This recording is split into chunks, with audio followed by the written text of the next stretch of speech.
શ્રાવણના પહેલા દિવસે આ 7 વસ્તુઓમાંથી કોઈ પણ એક વસ્તુ ઘરે લાવો, થશે મહાદેવજીની કૃપા। નમસ્કાર મિત્રો, અંબા એસ્ટ્રોલોજી ગુજરાતી ચેનલમાં આપ બધાનું હાર્દિક સ્વાગત છે। મિત્રો, ભગવાન શિવનો પ્રિય મહિનો ઉત્તર ભારત અનુસાર 22 જુલાઈ 2024 શરૂ થવા જઈ રહ્યો છે, જ્યારે આપણા ગુજરાતમાં 5 ઓગસ્ટ 2024 રોજ શરૂ થવા જઈ રહ્યો છે। શિવ ભક્તો માટે આ શ્રાવણનો મહિનો ખૂબ જ ખાસ છે। આ દરમિયાન ભોળાનાથની પૂજા સાથે કાવડ યાત્રા પણ કરવામાં આવે છે। આ મહિનામાં ભગવાન મહાદેવની ભક્તિ ભાવથી પૂજા કરવાથી દરેક ક્ષેત્રમાં સુખદ પરિણામો મળી શકે છે। વર્ષ 2024માં શ્રાવણ મહિનાના પહેલા દિવસે સર્વાર્થ સિદ્ધ યોગ છે અને સોમવારથી શ્રાવણ મહિનો શરૂ થવા જઈ રહ્યો છે। આ શુભ સંયોગમાં જો તમે ભગવાન શિવથી સંબંધિત વસ્તુઓ ઘરે લાવશો તો ભગવાન શિવની પરમ કૃપા તમારા ઉપર વરસી શકે છે। તો ચાલો જાણીએ આ વસ્તુઓ કઈ કઈ છે જે લાવવાથી ભગવાન ભોલેનાથની કૃપા બને છે। તો આ વિડીયોમાં અંત સુધી અમારી સાથે જોડાયેલા રહેજો। સર્વપ્રથમ વસ્તુ છે રુદ્રાક્ષ।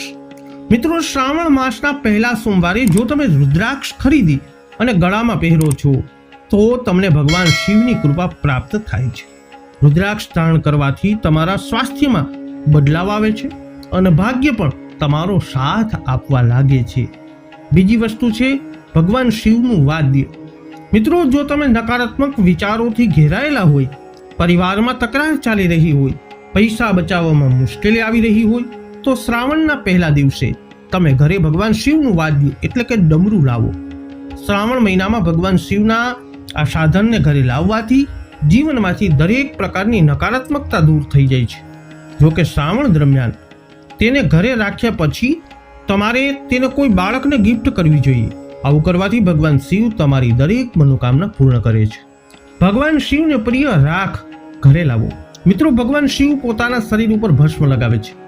આવી સ્થિતિમાં જો તમે શ્રાવણ મહિનામાં ભસ્મ ઘરે લાવો છો અને તેને તમારા ધન સ્થાનમાં રાખો છો તો તમને આર્થિક લાભ થાય છે। આ ઉપાયથી ઘરમાં રહેલી ખરાબ ઉર્જાઓ પણ દૂર થઈ શકે છે। ચાંદીનો સાપ। મિત્રો, જો તમે કાલ સર્પદોષથી પરેશાન છો અથવા તમારું કામ બગડે છે તો શ્રાવણના પહેલા દિવસે તમારા ઘરમાં ચાંદીના સાપની જોડી લાવવી જોઈએ। આ પછી તમારે શ્રાવણમાં સર્પોની પૂજા કરવી જોઈએ અને શ્રાવણ મહિના પછી તેમને શિવ મંદિરમાં રાખવા જોઈએ।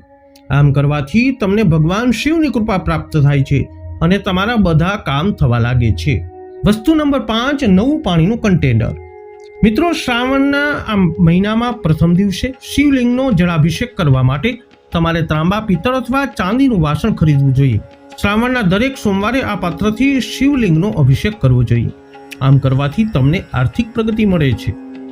નંબર 6 વસ્તુ છે નંદીદેવ।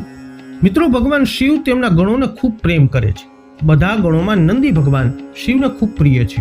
તો આવી સ્થિતિમાં જો તમે શ્રાવણના પહેલા દિવસે ચાંદીથી બનેલી નંદીદેવની મૂર્તિ તમારા ઘરમાં લાવશો તો તમને ઘણી સમસ્યાઓમાંથી રાહત મળતી જણાશે।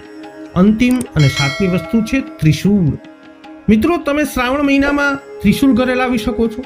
ભગવાન શિવના શસ્ત્ર ત્રિશૂળને ઘરમાં રાખવાથી તમારા શત્રુઓનો નાશ થાય છે, તમારા ઘરમાં આશીર્વાદ આવે છે અને જીવનની અનેક પરેશાનીઓ દૂર થાય છે। મિત્રો, પરમ પવિત્ર શ્રાવણ માસ જે આ વખતે વિશેષ બનવાનો છે, કેમ કે 5 સોમવારો આવી રહ્યા છે, તો એમના પહેલા જ દિવસે સોમવારના દિવસે આ 7માંથી કોઈ પણ વસ્તુઓ તમારા ઘરે લાવો અને ભગવાન શિવની અનન્ય કૃપાને પ્રાપ્ત કરો। આ વિડીયો અંગેના અભિપ્રાયો કોમેન્ટમાં જણાવજો। વિડીયોને લાઈક અને શેર કરી અમારી ચેનલને હજુ સુધી આપે સબસ્ક્રાઇબ નથી કરી તો અવશ્ય કરી લેજો। ફરી મળીશું નવા વિડીયોમાં। જય અંબે।